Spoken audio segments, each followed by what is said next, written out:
I was supposed to watch. That was the entire assignment. Watch, record, and report. No interference, no communication, no emotional engagement.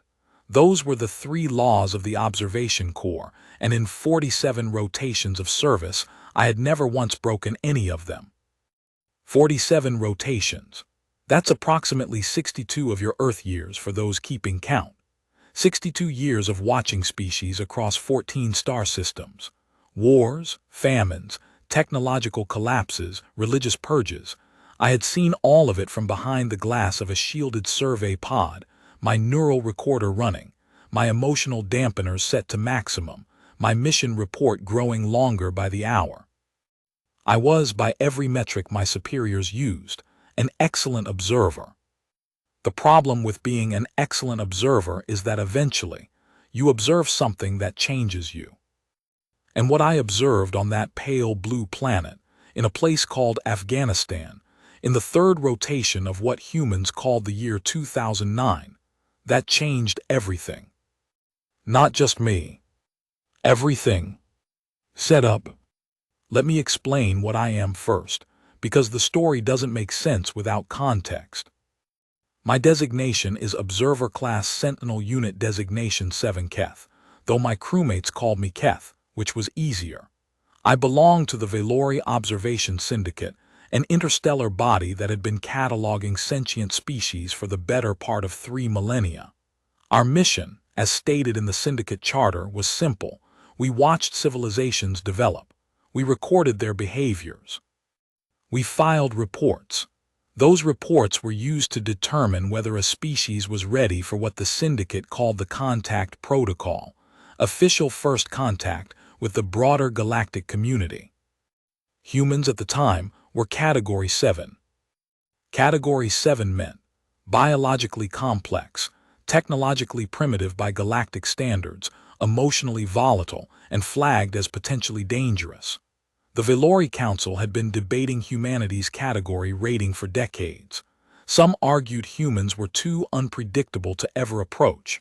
Others thought the emotional volatility was temporary, a developmental phase that would stabilize as the species matured. The debate didn't matter much to me. I was an observer, not a policymaker. My job was to give the council something to debate about. I had been assigned to Earth for 3 rotations, roughly 4 Earth years. In that time, I'd observed everything from their political systems to their agricultural practices to something called competitive eating, which I filed a very confused report about. Humans were genuinely strange, not in a bad way necessarily, just in a way that no training module had adequately prepared me for. They were small, physically I mean. By galactic standards, humans are not impressive creatures. No natural armor, no enhanced sensory organs, no venom glands, no rapid regeneration. They bruise easily. They tire quickly. Their bones, fragile calcium phosphate structures, break under moderate stress. Their skin, which provides essentially no protective function, tears on rough surfaces. They require sleep every single day or their cognitive functions collapse. They need to consume organic matter at regular intervals or they begin to shut down. In short, they're soft. That's actually the word our xenobiologists used in official documentation. Soft-bodied, mammalian, oxygen-dependent bipeds with a median lifespan of approximately 70 to 80 cycles, and a stress response system that floods their bodies with cortisol and adrenaline in moments of perceived threat. The galactic community, when they discussed humans at all, generally agreed on one thing: humans were not fighters, not in any meaningful sense. The Krethval, who shared a similar carbon-based biology but had evolved on a high-gravity world, laughed openly when I filed my first reports about human military engagements. They use metal projectiles, my supervisor Syndicate Director Zay Lauren noted during one review session, his mandibles clicking with something like amusement. Metal, projectiles, propelled by ignited chemical compounds. He paused. They haven't even achieved directed energy weapons yet. No, I confirmed. And they still wage war. Constantly, I said. He was quiet for a moment. Interesting, how do they survive it? I didn't have a good answer for that yet. I would eventually, but I didn't yet. My survey pod was a small, disc-shaped craft, roughly 4 meters in diameter.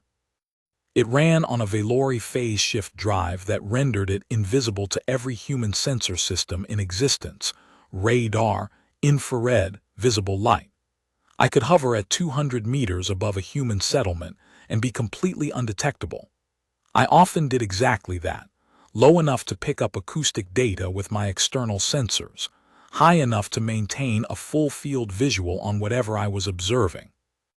On the morning of March 14th, 2009, a date I will never forget for the rest of my existence, I was positioned approximately 3 kilometers east of a human military outpost in the Kunar province of Afghanistan. I had been there for 11 days, observing what the humans called a forward operating base. Fob Keating, the humans named it. A small installation, positioned at the bottom of a valley, and I should note, because it becomes important, that placing a military fortification at the bottom of a valley surrounded by higher ground is, from a tactical standpoint, a decision that baffled me entirely. Every strategic analysis in every war doctrine text across 14 star systems says, hold the high ground. It's one of those universal principles that applies regardless of what kind of weapons you're using. The humans who had chosen this location had clearly prioritized something else. Accessibility, perhaps, proximity to the local human population, some combination of political and operational factors I couldn't fully parse. What I did know was this: the outpost was small, roughly 50 human soldiers.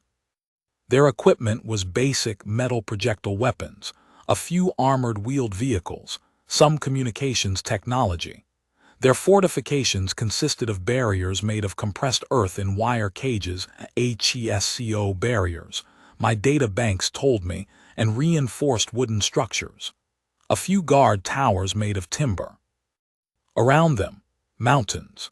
Dense, rocky, steep mountains rising on every side, covered in loose shale and scrub brush, the kind of terrain that I'd learned made human movement extremely difficult because their bodies weren't built for it. In those mountains, invisible to my visual sensors but registering faintly on my acoustic monitors as occasional metallic sounds and muffled voices, were other humans, opposing humans. What the local population called Taliban fighters, and what the American military personnel below me called the enemy. I noted this in my log. Day 11, Fob Keating observation. Opposing forces detected in surrounding high ground. Estimated numbers, significantly greater than defending force. Positioning suggests preparation for engagement. Recommend continued monitoring. I adjusted my dampeners, settled into my observation posture. A Valori can remain functionally motionless for extended periods, our metabolic rate dropping considerably when we choose, and I watched. I was, after all, just here to watch. Build tension. The morning was cold. October, I'd later understand, the calendar correction took me a moment, March.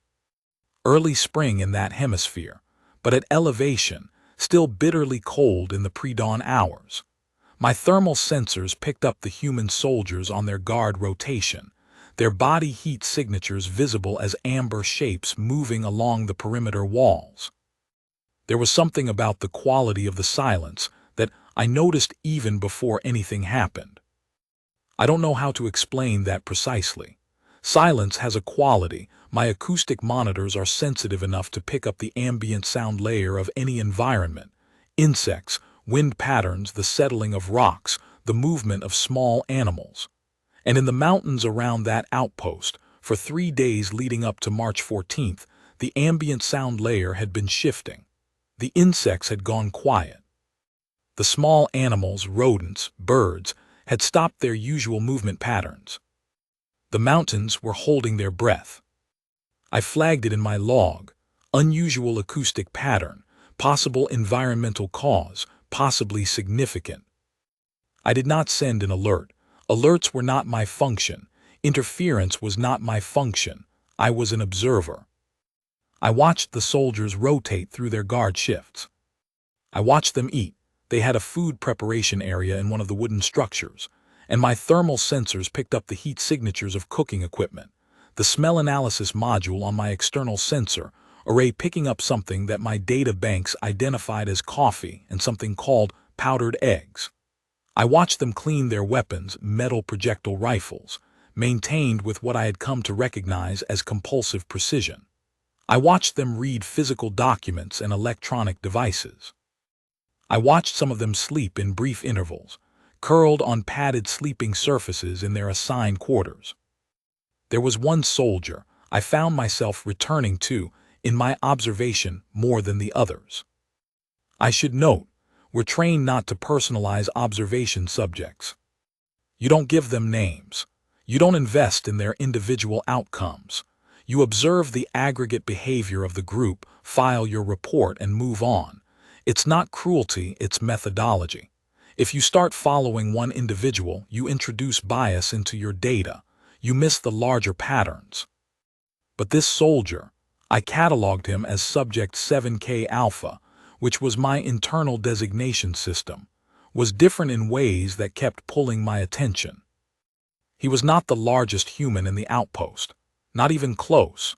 There were 2 or 3 soldiers who had significantly more physical mass than he did.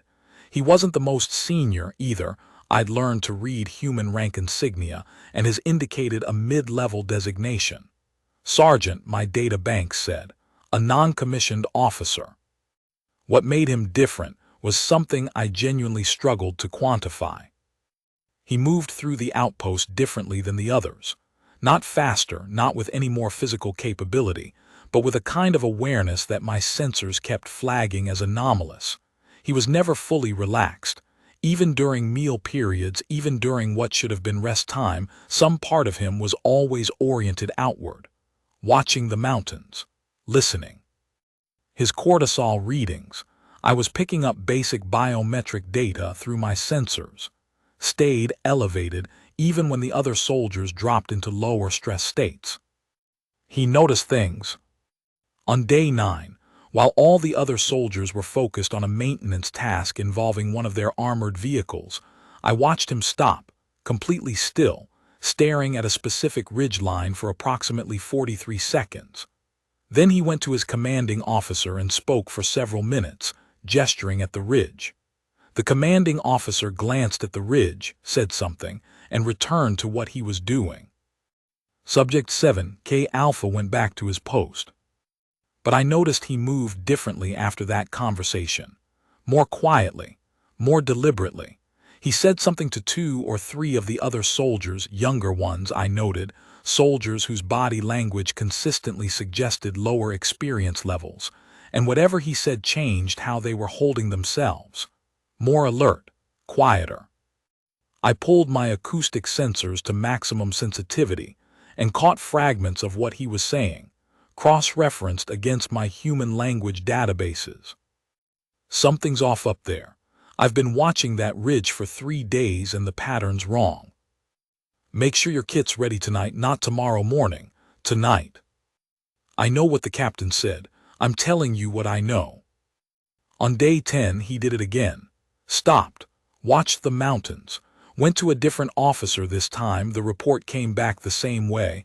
Acknowledgement, dismissal, a return to routine. And on the morning of day 11, October 3rd, as the sun was just beginning to lighten the eastern ridgelines, I watched Subject 7K Alpha wake up at 3:47 before his scheduled guard rotation and spend 40 minutes sitting on the HFY barrier wall, watching the mountains. He wasn't on duty. No one had told him to be there. He simply was. My log entry for that moment. Subject 7K Alpha demonstrating anomalous previgilance behavior. Elevated awareness response without identifiable stimulus. Cross-referencing with acoustic and thermal data from surrounding ridges. I ran the cross-reference. What came back made my neural cores go very, very cold. The thermal signatures in the mountains.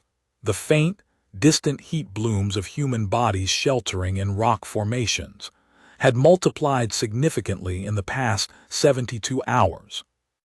I ran the count 3 times, because the first 2 results seemed wrong. The outpost held approximately 50 human defenders. In the mountains surrounding them, at positions covering every access route and every significant structural point within the FOB, I was now reading thermal signatures consistent with approximately 400 human combatants. 8-to-1 odds. 400 fighters positioned in the high ground on every side, with weapons targeting an outpost that sat at the bottom of a valley with no natural cover above it. I sat with that data for a long moment. In my log, very quietly, I wrote, "Significant engagement imminent. Observation protocols maintained. Recording at maximum sensitivity." And then I did what I always did. I watched. Climax. It started at 5:58. The first sound was so loud that my acoustic sensors clipped, a massive percussive crack that rolled across the valley like something physical, like the mountains themselves had coughed. Then another. Then the sounds began to overlap and compound until the acoustic recording became a continuous wall of noise that I had to filter in layers to make any sense of. Rockets, rifles. Heavier weapons I identified after a moment as RPGs, rocket-propelled grenades, a particularly human piece of technology, crude by galactic standards but brutally effective at close to medium range in mountainous terrain. The attack came from everywhere at once. I watched from my position 200 meters above and 3 kilometers east, and I want to try to describe what I saw with the accuracy it deserves, because this is the part of my report that the Council refused to believe.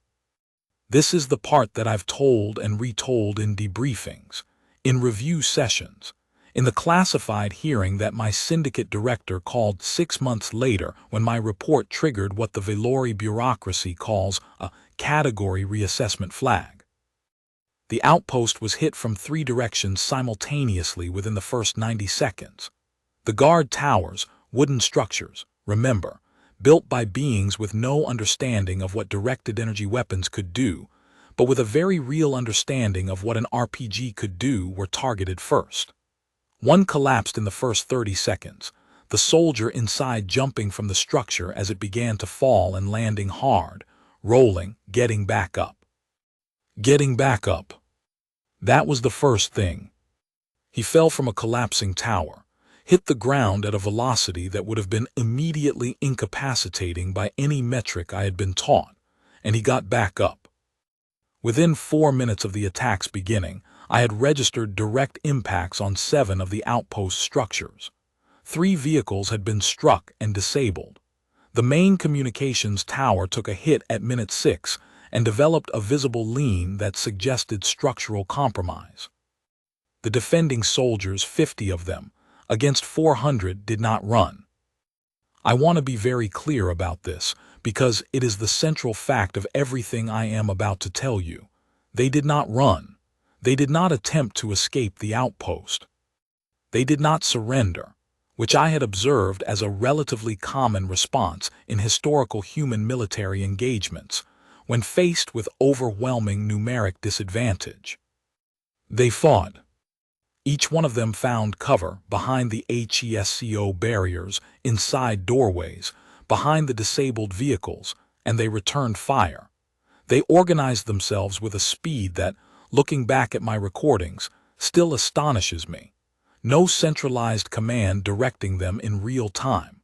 Their communications infrastructure had taken damage almost immediately. They were acting on what my xenobiology training would call emergent coordination, a system of behavior that arises not from top-down instruction, but from shared understanding of objective and individual initiative. Humans call it training. They call it muscle memory. They call it doing what you've practiced until you don't have to think about it. Subject 7K Alpha, my designated observation subject, was at a firing position on the eastern wall within 11 seconds of the first strike. 11 seconds. From sleep or whatever state he'd been in when the shooting started to combat position, weapon up, returning fire in 11 seconds. I watched him for the next 4 hours. I am going to try to describe what I saw, and I am going to acknowledge in advance that my description will be inadequate. My neural recorder captured it all. Every frame is in my permanent data archive. But translating it into language, any language loses something.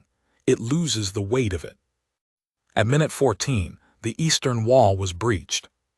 A section of HFY barrier took multiple RPG impacts and collapsed, creating a gap approximately 4 meters wide. Through that gap, I counted 11 opposing fighters entering the outpost perimeter. 3 defending soldiers moved to cover that breach. Subject 7K Alpha was one of them. What happened next lasted approximately 90 seconds. I do not want to describe it in graphic terms. That is not the point of what I'm telling you. The point is this. Those 3 human soldiers, soft-bodied, fragile, calcium-boned, no natural armor, no enhanced physiology, armed only with their metal projectile weapons and whatever lived inside them.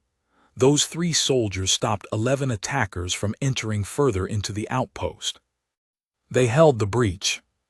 Then they held it some more. I kept running my biometric sensors on Subject 7K Alpha throughout this period, because his readings were doing something I had genuinely never seen before in 47 rotations of observing carbon-based life forms. His cortisol levels were extremely high, as expected in a life-threatening situation. His heart rate was elevated. His adrenaline was saturating his bloodstream. All of this was exactly what my training had described as the fight-or-flight response, the human body's emergency mobilization of all available resources.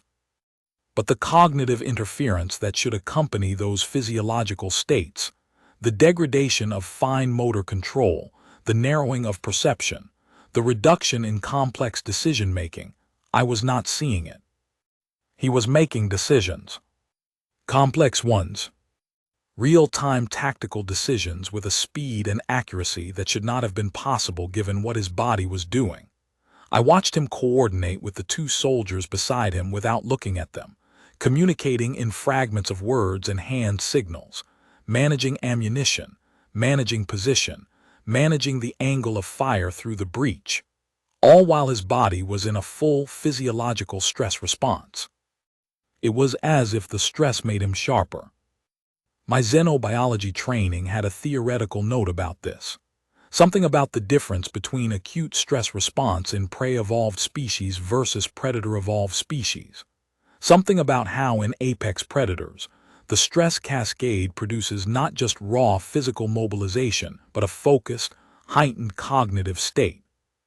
I had read that note. I had filed it away as theoretical.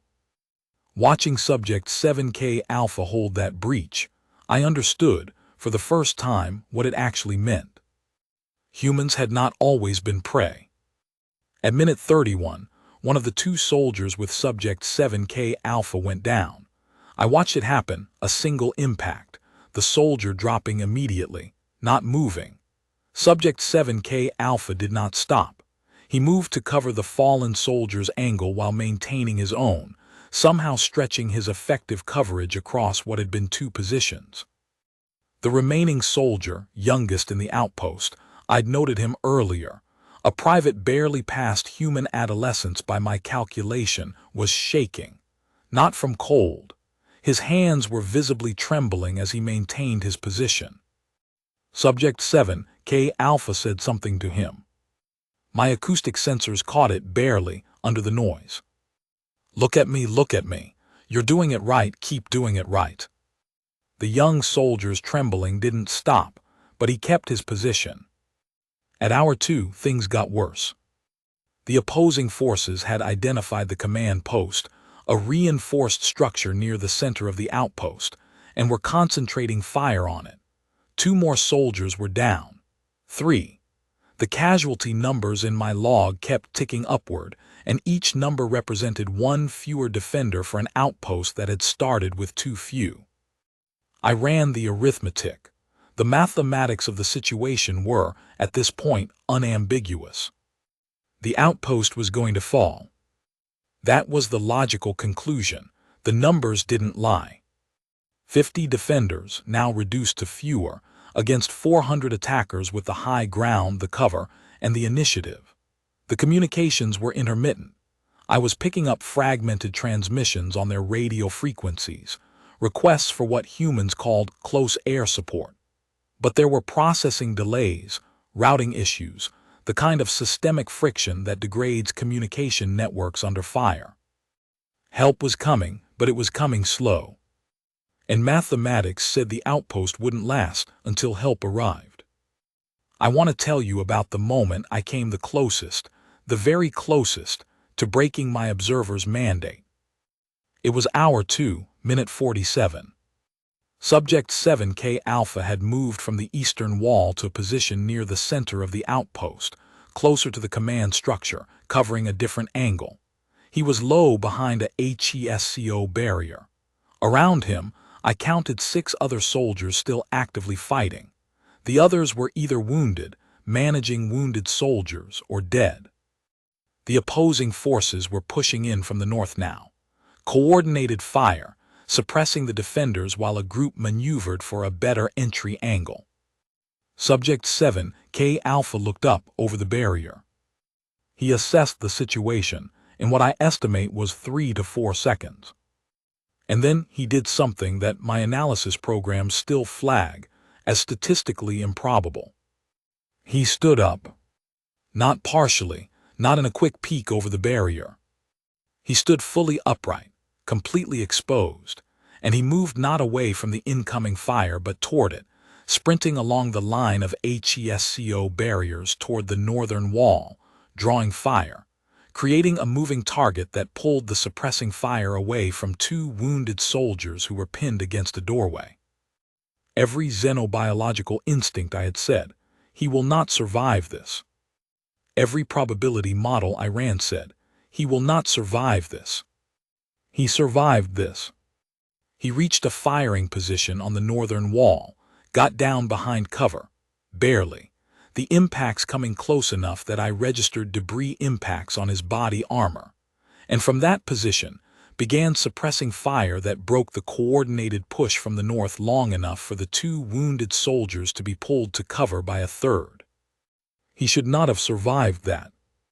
The physics said he should not have survived that.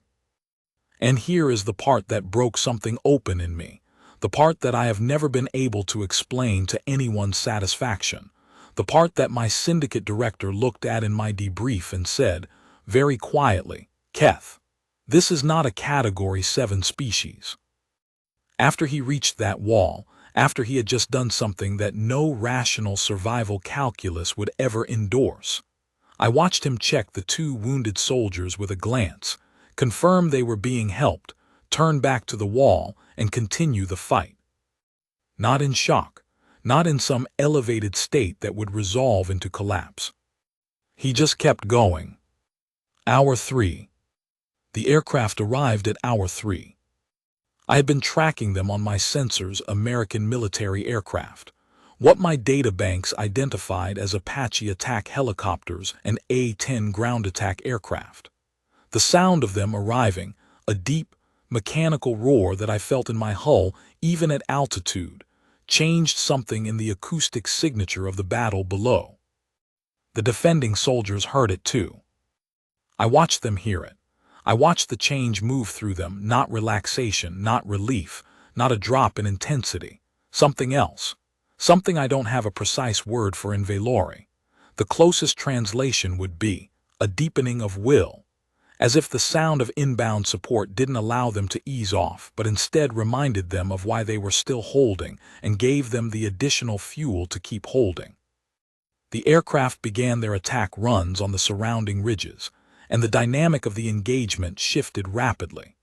The opposing forces, who had held every tactical advantage for 3 hours, suddenly had their own high ground positions turned into liabilities. The weapons platforms on those aircraft could strike targets that no human soldier on the ground could reach.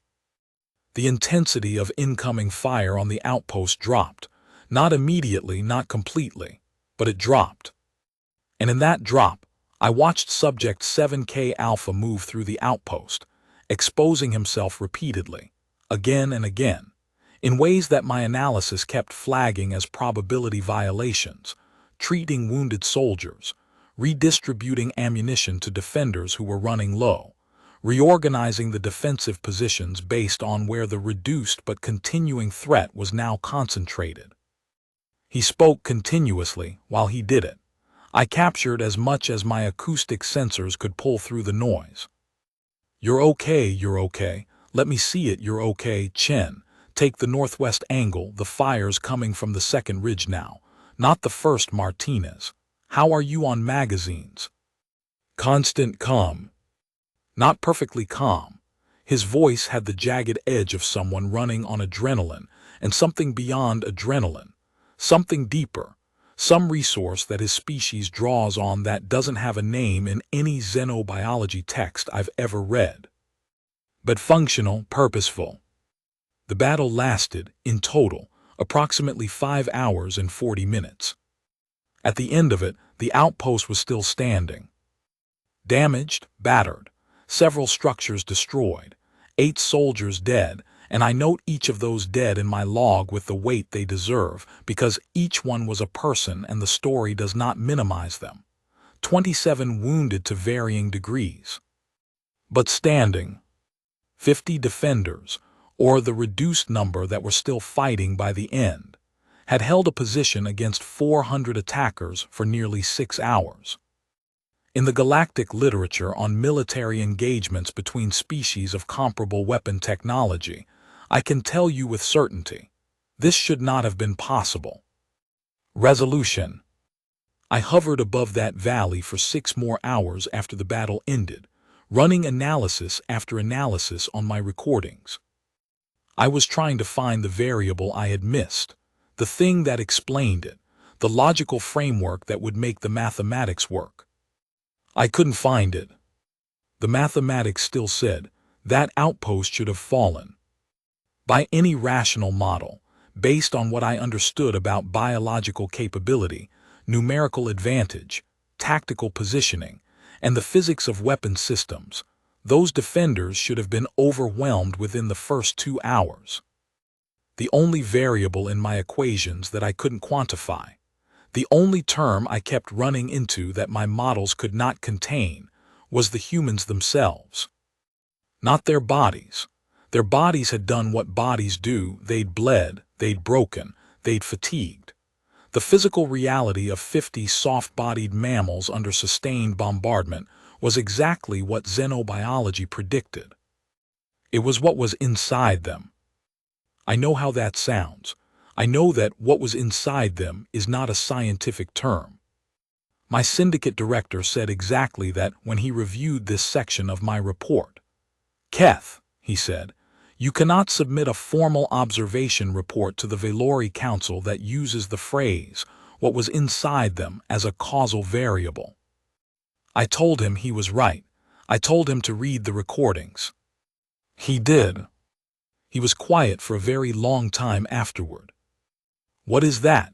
He finally asked, pointing at a specific timestamp in the recording, the moment Subject 7K Alpha had stood up and run toward the fire.